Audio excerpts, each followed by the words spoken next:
வணக்கம். இன்றைக்கி ஜானஸ் கிச்சனில் ஒரு ஹெல்த்தியான சிம்பிளான பிரேக்ஃபாஸ்ட் ரெசிபி பார்க்கலாம். முதல்ல ராகி தோசைக்காக நான் 1 கப் அளவுக்கு ராகி ஃப்ளவர் எடுத்திருக்கேன். கூடவே 1/4 கப் அளவுக்கு ரவை, 2 டேபிள் ஸ்பூன் அளவுக்கு அரிசி மாவு எடுத்திருக்கேன். இதில் கொஞ்சம் புளிப்பாக இருக்கிற தயிர் ஒரு 1/4 கப் அளவுக்கு சேர்த்துருக்கேன். திட்டமாக உப்பு சேர்த்துக்கலாம். இதில் கொஞ்சம் கொஞ்சமாக தண்ணி சேர்த்து கொஞ்சம் கரைச்சி வச்சுக்கலாம்.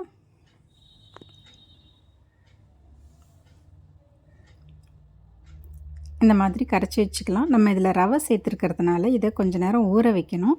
இதை ஒரு 10லேருந்து 15 நிமிஷத்துக்கு அப்படியே விட்டுடலாம். ரவை ஊறணும். இப்போ மூடி வச்சிடுறேன்.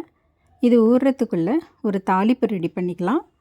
ஒரு கடாயில் 1 ஸ்பூன் அளவுக்கு எண்ணெய் சேர்த்துருந்தேன். எண்ணெய் நல்லா காஞ்சதும் கடுகு கொஞ்சம் போட்டிருக்கேன். கடுகு வெடிக்கட்டும். கொஞ்சம் உளுத்தம்பருப்பு, சீரகம் போட்டிருக்கேன். கருவேப்பிலை போட்டிருக்கேன். பொடியாக நறுக்கின வெங்காயம் ஒரு கைப்பிடி அளவுக்கும் ஒரே ஒரு பச்சை மிளகாவை பொடி பொடியாக நறுக்கி சேர்த்துருக்கேன். இதெல்லாம் 1 நிமிஷம் வதக்கிக்கலாம். அதுக்கு மேலே வதக்க வேண்டாம். இப்போ வதக்கியாச்சு. நம்ம ரெடி பண்ணி வச்சுருந்த மாவில் அதை சேர்த்துக்கலாம்.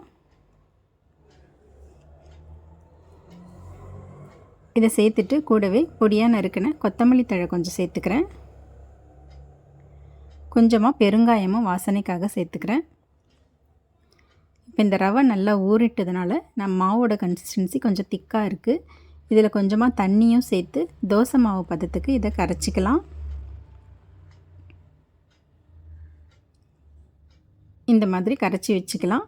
இப்போ தோசை ஊற்றுறதுக்கு மாவு ரெடி ஆகிடுச்சு. இப்போ சட்னி ரெடி பண்ணிக்கலாம். ஒரு கடாயில் 1 ஸ்பூன் எண்ணெய் சேர்த்துருந்தேன்.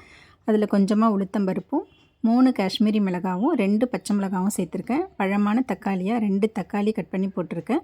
1 ஸ்பூன் வேர்க்கடலை போட்டிருக்கேன். இதெல்லாம் நல்லா வதக்கிக்கலாம். தக்காளி இந்த அளவுக்கு மேஷ் ஆகணும். அப்போ தான் சட்னி நல்லாயிருக்கும். இப்போ நல்லா வதங்கிடுச்சு. டேஸ்ட்டுக்கு தகுந்த மாதிரி உப்பு சேர்த்துக்கிட்டு இதை நல்லா ஆற வச்சு மிக்ஸி ஜாரில் சேர்த்து இந்த மாதிரி அரைச்சிக்கலாம். இதுக்கு ஒரு தாளிப்பு கொடுத்துடலாம்.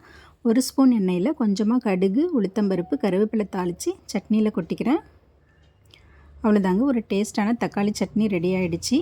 இப்போ தோசை தவா நல்லா காஞ்சிடுது. ஸ்டவ் மீடியம் டு ஹையில் வச்சுக்கிட்டு தோசையை இந்த மாதிரி பரவலாக ஊற்றிக்கலாம். நடுவில் ஊற்றி தீத்தி விடாமல் இந்த மாதிரி பரவலாக ஊற்றிட்டு சுற்றி எண்ணெய் ஊற்றிக்கலாம். எண்ணெய் கொஞ்சம் கூட ஊற்றினா இந்த தோசை நல்லாயிருக்கும். நல்லா செவக்க விட்டு 2 பக்கமும் திருப்பி போட்டு தோசையை சுட்டு எடுத்துக்கலாம். அவ்வளோதாங்க, கேழ்வரகு மாவு தோசை ரெடி ஆகிடுச்சு. இது ரொம்ப ஹெல்த்தியான பிரேக்ஃபாஸ்ட்.